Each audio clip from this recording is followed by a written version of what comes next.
करणी का ज्योतिष में आप सभी दर्शकों का एक बार पुनः हार्दिक स्वागत है।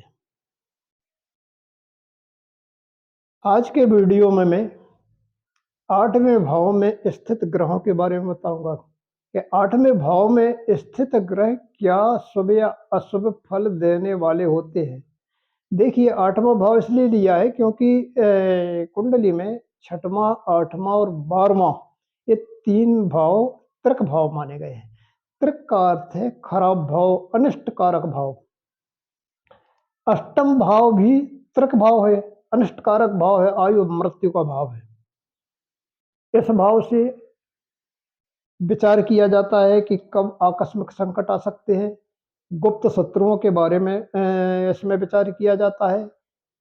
कार्यों में परेशानी, अड़चने आ जाना, संकट उपस्थित हो जाना, साथ ही पिछले जन्म में किए गए पाप कर्म का फल इसी जन्म में अशुभ रूप में क्या मिलता है उसके बारे में भी 8वें भाव से विचार किया जाता है। तो अष्टम भाव जो है आयु और मृत्यु का भाव है, संकटों का भाव है, दुर्भाग्य का भाव है, इसलिए इसको तृक भाव माना गया है।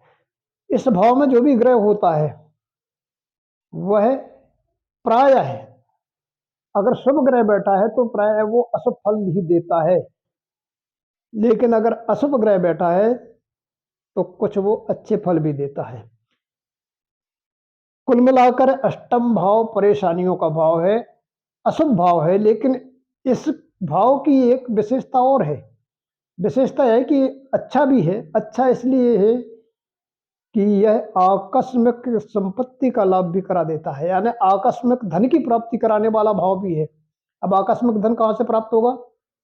या तो हो सकता है कि वसीयतनामे से आपको धन मिल जाए, या किसी लॉटरी से आप अचानक धन की प्राप्ति कर लें, सट्टे से आप अचानक धन की प्राप्ति हो जाए, यानी किसी भी प्रकार से आकस्मिक धन की प्राप्ति कराने वाला भी भाव है। तो चलिए, वीडियो को ज़्यादा लंबा न करते हुए मैं आगे बढ़ता हूँ। तो सबसे पहले मैं लेता हूँ कि अष्टम भाव में अगर सूर्य है, 8वां भाव कौन सा है? इसको आप मान के चलिए तृक भाव। अष्टम भाव में अगर सूर्य बैठा है तो समझिए कि जीवन मुश्किलों से और कठिनाइयों से भरा रहेगा। आपकी दृष्टि कमजोर होगी, इससे नेत्र का भी संबंध है। तो दृष्टि कमजोर होगी, ये सूर्य नेत्र का कारक है, नेत्र का आधिपत्य करता है सूर्य। तो इसमें क्या होगा कि अगर सूर्य अष्टम भाव में होगा तो जीवन में मुश्किलें और परेशानियां आएंगी, दृष्टि कमजोर होगी, स्वास्थ्य भी क्षीण रह सकता है, यानी स्वास्थ्य संबंधी परेशानी भी हो सकती है यदि सूर्य है। रोगों की दृष्टि से देखा जाए तो पाइल्स यानी बवासीर की शिकायत हो सकती है, उच्च रक्तचाप बढ़ सकता है अगर सूर्य होता है। छाले वगैरह जो मुंह में हो जाती है, कहीं भी छाले हो जाते, इसका भी कारण अष्टम भाव में सूर्य का होना। अगर स्त्री की कुंडली में 8वें भाव में सूर्य है, यानी अगर किसी स्त्री की कुंडली और उसके 8वें भाव में सूर्य है, तो समझिए कि पति को बहुत बड़ा अरिष्ट हो सकता है, यानी स्त्री के लिए वैधव्य योग बन सकता है। यदि सूर्य पीड़ित और हो, पाप ग्रहों की दृष्टि हो, शुभ ग्रहों की दृष्टि ना हो, या यह अपनी उच्च राशि में ना हो, या नीच राशि में बैठा हो, यानी कुल मिला के अगर सूर्य पीड़ित और हो जाए, अशुभ और हो जाए कि शुभ ग्रहों की इसके ऊपर दृष्टि ना हो, ये स्वयं की राशि में ना हो, या अपनी उच्च राशि मेष में भी ना हो, ऐसी स्थिति में अगर स्त्री की कुंडली में अष्टम भाव में सूर्य है तो पति के लिए अरिष्ट कारक है, और पति की कुंडली में है तो स्त्री के लिए अरिष्ट कारक है। ये ध्यान दीजिए। हाँ, अगर मान लीजिए ये कुंभ राशि में है, वृषभ राशि में, या आपकी कुंभ कुंभ आने 11वें नंबर की राशि और वृषभ आने 2 नंबर की राशि, अगर यहाँ 11 या 2 नंबर लिखा हो और इसमें सूर्य बैठा है तो ये पैतृक धन संपत्ति दिलाता है। ये भी है कि अगर सूर्य यहाँ 11 नंबर की या 2 नंबर की राशि में बैठा है तो पैतृक संपत्ति दिलाता है, पैतृक संपत्ति का लाभ करा देगा। लेकिन अगर हाँ, अगर ये स्वराशि यानी अगर स्वयं की राशि सिंह राशि में बैठा है तो बाकी चीजों के लिए तो कुछ ठीक रहेगा, लेकिन ये अति व्ययी बना देता है, यानी बहुत खर्चीला बना देगा। इतना यानी कि आपके पास जो भी आय होती है उससे ज्यादा आप खर्च करने में लगा देते हैं, यानी आप बचत कर ही नहीं पाते, इतना व्ययशील बना देता है, कहीं ना कहीं से व्यय होता रहेगा। सूर्य के कारण होगा। अगर अष्टम भाव में चंद्रमा है, अब अगर मान लो अष्टम भाव में चंद्र बैठा है, चंद्रमा अगर बैठा है, लेकिन यहाँ अगर मान लो 8वीं राशि वृश्चिक है या 10वीं राशि मकर है, किसमें, या तो वृश्चिक या मकर राशि में अगर बैठा है चंद्रमा, यहाँ समझिए वो अल्पायु योग बनाता है। अल्पायु, कम आयु, कभी न कभी अल्प कष्ट दे सकता, अल्प मृत्यु तुल्य कष्ट दे सकता है, यानी अल्पायु योग बनाता है अगर चंद्रमा यहाँ वृश्चिक के मकर राशि में है। अगर मान लो 2, 3, देखिए दूसरी राशि या 7वीं राशि, यानी शुक्र की कोई भी राशि हो, 2 राशि या 7 राशि या 3 राशि या 6 राशि बुध की राशि हो, यानी मिथुन या कन्या राशि हो, या तो शुक्र की राशियों में बैठा है या बुध की राशियों में बैठा है या गुरु की धनु राशि में बैठा है, या ध्यान दीजिए या स्वयं अपनी राशि में बैठा हो कर्क राशि में, यानी अगर जी वृषभ राशि में है, तुला राशि में है, मिथुन राशि में है, कन्या राशि में है, धनु राशि में है या कर्क राशि में अगर यहाँ चंद्र है और यहाँ चंद्रमा बैठा है, तो समझिए कि उस व्यक्ति को या तो अस्थमा की शिकायत हो सकती है, निमोनिया की शिकायत हो सकती है, कभी भी पाचन शक्ति कमजोर रहेगी, पाचन संबंधी रोग हो सकता है, हार्निया की शिकायत हो सकती है, पीलिया की शिकायत हो सकती है, बवासीर, मधुमेह और रक्त को दूषित कर सकता है चंद्रमा। ध्यान दीजिए, अगर मान लो चंद्रमा 2, 7, 3, 6, 9 या 4 राशि में यहाँ बैठा है, ये परेशानियां आ सकती हैं, लेकिन केवल कर्क का यानी स्वयं की राशि का है, ये परेशानियां तो आएंगी, लेकिन कर्क राशि का जो चंद्रमा है तो वो दीर्घायु बनाता है, यानी परेशानियां तो आएंगी लेकिन वो इलाज के दौरान या कैसी भी आप वो ठीक हो जाती है, उसका उपाय कर लिया जाए तो वो ठीक हो जाएंगी या उपचार कर लिया जाए, लेकिन कर्क राशि का चंद्रमा दीर्घायु बनाता है, यानी लंबी आयु देता है। यदि चंद्रमा यहाँ बैठा है लेकिन शुभ दृष्ट है गुरु से, शुक्र से, बुध से, यानी या तो गुरु की दृष्टि पड़ रही है यहाँ से कहीं से भी, अब गुरु की 5, 7, 9वीं दृष्टि होती है, अब मैं देख लेना, कई बार मैं बता चुका हूँ, 5वीं दृष्टि जहाँ जहाँ से भी गिनोगे वो 5वां नंबर यहाँ आया, 7वां नंबर आया, 9वां नंबर है।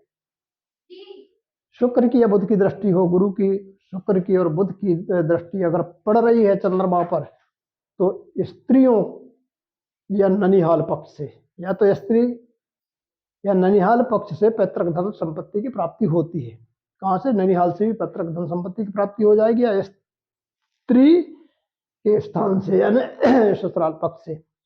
अगर 3 और 7 या 11 राशि का हो जाए, यानी मिथुन का, तुला का या कुंभ का, अगर यहाँ 3, 7 या 11 राशि का हो, विशेष तौर पर तीसरी और 11वीं राशि यानी मिथुन या कुंभ राशि का, अगर कुंभ राशि है यहाँ और यहाँ चंद्रमा अगर बैठा है, तो वो व्यक्ति पूजा पाठ में ज्यादा ध्यान देगा, ईश्वर का भक्त होगा, ईश्वर के प्रति ज्यादा समर्पित रहेगा, हर कार्य ईश्वर पर विश्वास रख के करता है, वो भगवान की पूजा में ज्यादा मन लगेगा और ईश्वर भी साथ देता है। कब, यदि यहाँ पर मिथुन या कुंभ राशि उसमें चंद्रमा हो। अगर यहाँ पर 1, 5, 9 यानी अग्नि राशियां हो, 1 हो या 5 हो या 9 हो, यानी मेष, सिंह या धनु राशि, अगर 1, 5, 9 राशि है और यहाँ चंद्रमा बैठा है, तो समझिए कि उत्तराधिकार में उसको धन संपत्ति मिलेगी, चाहे वो वसीयत से मिल जाए, कैसी भी मिल जाए, उत्तराधिकारी के रूप में उसको धन संपत्ति मिलने के अवसर प्राप्त होंगे। लेकिन अगर चंद्रमा सूर्य के निकट हो, यानी अगर मान लो चंद्रमा यहाँ है और मान लो सूर्य उसके यहाँ पास बैठ गया, इस भाव में बैठ गया, तो यानी सूर्य के निकट आ गया या सूर्य के साथ हो जाए। अगर सूर्य के पास है चंद्रमा, तो ऐसी स्थिति में सड़क दुर्घटना ध्यान दीजिए, सड़क दुर्घटना से भय हो सकता है, या सार्वजनिक स्थानों में जहाँ यानी जलाशय है या कोई ऐसी चीज है स्विमिंग पूल है, उसमें डूबने का भी भय रहेगा। नाव या जहाज वगैरह पलटने से भी डूबने का भय रहेगा। कब? अगर चंद्रमा सूर्य के पास है। ठीक, अगले पॉइंट पर चलते हैं। अगला ग्रह मंगल है। अगर 8वें भाव में मंगल है, अब मंगल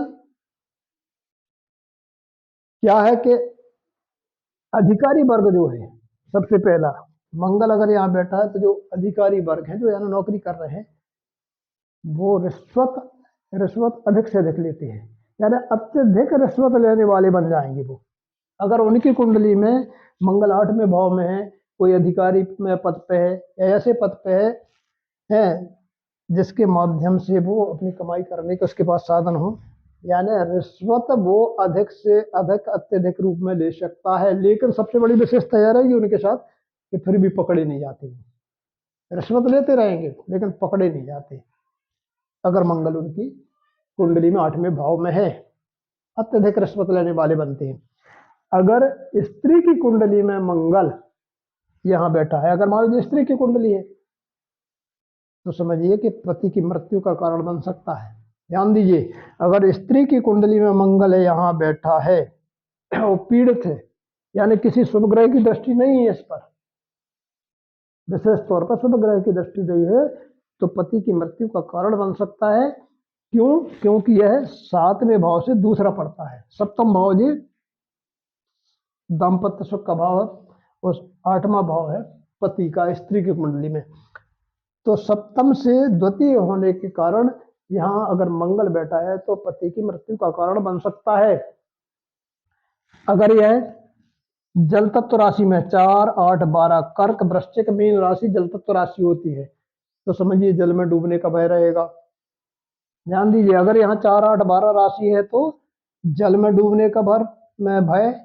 अगर 1, 5, 9 यानी अग्नि तत्व राशि कहलाती है, मेष सिंह और धनु अग्नि तत्व राशि में है, तो अग्नि से जलने का भय रहेगा। अगर वायु तत्व राशि है यानी 3, 7,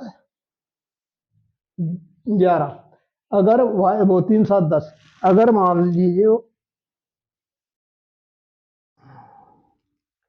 अग्नि तत्व राशि वो वायु तत्व राशि है, तो वायुयान जो ऊपर यानी उड़ने वाली चीजें हैं उनसे दुर्घटना का भय है, तो वायुयान से दुर्घटना हो सकती है, या अधिक ऊंचाई से गिरने का भय रहेगा। अगर राहु शनि और केतु से अगर दृष्ट है मंगल, समझिए कि मंगल यहाँ है, कहीं से भी राहु की दृष्टि पड़ रही है या केतु की दृष्टि पड़ रही है या शनि की दृष्टि पड़ रही है, ठीक है ना। अगर या तो राहु की दृष्टि भी 5, 7, 9 होती है, या केतु की दृष्टि भी 5वीं, 7वीं, 9वीं होती है, शनि की 3री, 7वीं और 10वीं दृष्टि होती है। अगर कहीं से भी यहाँ पर मंगल बैठा है और शनि की दृष्टि पड़ रही हो या राहु की दृष्टि पड़ रही हो या केतु की दृष्टि पड़ रही है, तो असाध्य रोग की संभावना को पैदा कर देगा। ये रक्तचाप बढ़ा देगा, अल्सर है, पित्त संबंधी प्रॉब्लम दे सकता है, किडनी संबंधी रोग भी दे सकता है। कब? अगर इसके ऊपर राहु केतु या शनि की दृष्टि पड़ रही है मंगल पर, अगर 8वें भाव में। अगर सूर्य या चंद्र इनकी दृष्टि पड़ रही है तो अल्पायु बनाता है। अगर सूर्य की दृष्टि 7वीं कहाँ पड़ेगी? यहाँ से अगर सूर्य है 1, 2, 3, 4, 5, 6, 7, या तो सूर्य यहाँ है या चंद्र यहाँ है, तो इनकी 7वीं दृष्टि कहाँ पड़ेगी? मंगल पे। अगर सूर्य चंद्र की दृष्टि पड़ रही है मंगल पे, तो समझिए कि अल्पायु योग बनाता है।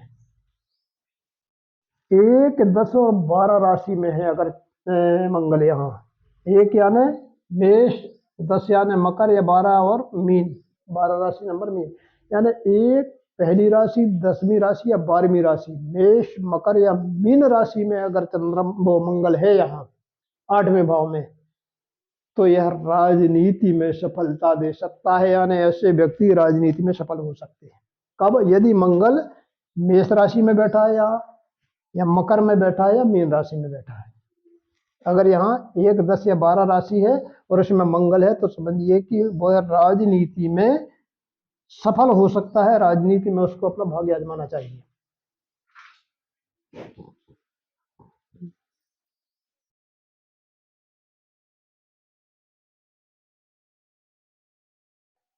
अगला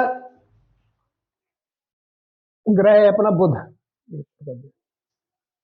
बुध ग्रह अपन बुध लेते हैं। अगर 8वें भाव में बुध है, देखिए अकेला है, अगर मान लो यहाँ बुध बुध अगर अकेला है तो प्रचुर मात्रा में धन संपत्ति देने वाला बनेगा। अगर अकेला बैठा है बुध और दीर्घायु बनाता है। अगर सूर्य के निकट है, यानी बुध यहाँ है या बुध के साथ सूर्य आ जाए यहीं, या सूर्य बिल्कुल आसपास हो, एक पहले घर में या 12वें में, दूसरे घर में या 12वें घर में, या तो यहाँ सूर्य हो या यहाँ सूर्य हो और यहाँ बुध हो, या ना बुध सूर्य के निकट है, तो सामाजिक प्रतिष्ठा देता है, भू संपत्ति का सुख प्रदान करेगा। क्या करेगा? सामाजिक प्रतिष्ठा देगा, भू संपत्ति का सुख देगा, सरकार की अनुकंपा मिलेगी। अब सरकार से भी लाभ मिल सकता है किसी प्रकार का। अगर 4 या 12 राशि में हो, यहाँ किसमें चौथी राशि अगर यहाँ पड़ जाए या 12वीं, यानी कर्क या मीन राशि में बैठा है लेकिन पाप युक्त हो, अगर कोई पाप ग्रह भी बैठ गया इसके साथ, शनि, राहु, केतु, कोई भी अगर पाप ग्रह में बैठ गया, या अष्टक वर्ग में अगर इसको 3 से कम बिंदु हैं इस राशि में जहां वो बैठा है, तो समझिए कि बीमारियों से ग्रस्त रहेगा। और 32 से 34 वर्ष की आयु में धन का विशेष नुकसान होगा। कब? 32 से जैसे 34 वर्ष की आयु होगी तो धन का विशेष नुकसान होगा। यदि बुध यहाँ कर्क राशि या मीन राशि में पाप युक्त होकर बैठा है, आय में भी बहुत कमी आ जाएगी उसकी, और अल्पायु योग बनाता है। अगर स्त्री कुंडली में बुध पाप पीड़ित है, यहाँ कोई स्त्री की कुंडली में बुध यहाँ बैठा है लेकिन इसके साथ कोई पाप ग्रह बैठा है, पाप ग्रह की दृष्टि है, तो वो पाप पीड़ित हो गया। ऐसी स्थिति में पति से अनबन हमेशा बनी रहेगी, साझेदारी में परेशानी होगी, आर्थिक परेशानी का सामना करना पड़ेगा। यदि मंगल व शनि द्वारा पीड़ित हो जाए, अगर बुध यहाँ है, यहीं से मंगल बैठ जाए या शनि बैठ जाए या मंगल की दृष्टि पड़ जाए, चौथी, 8वीं या 7वीं दृष्टि, यदि मंगल या शनि से पीड़ित हो जाए बुध, या तो दृष्टि पड़े यहीं साथ में हो, ऐसी स्थिति में मानसिक असंतुलन पैदा कर देता है, यानी मानसिक स्थिति असंतुलित हो जाती है। और विशेष तौर पर जांघों या पेट में अत्यधिक पीड़ा दे सकता है, यानी जांघ और पेट की पीड़ा दे सकता है, मानसिक असंतुलन बना सकता है। ऐसी स्थिति यहाँ बैठा बुध पैदा कर सकता है। तो साथियों, आज मैंने 4 ग्रहों के बारे में बताया। आज मैंने 4 सूर्य, चंद्र, मंगल और बुध के बारे में, क्योंकि वीडियो लंबा हो रहा है, लेकिन कल के वीडियो में मैं बाकी के ग्रहों के बारे में गुरु, शुक्र, शनि, राहु और केतु, इनका अष्टम भाव में क्या प्रभाव पड़ता है उसके बारे में बताऊंगा। तब तक के लिए इस वीडियो को मैं यहीं समाप्त करता हूं। कृपया मेरे चैनल को अवश्य सब्सक्राइब करें। तब तक के लिए धन्यवाद। नमस्कार। जय हिंद।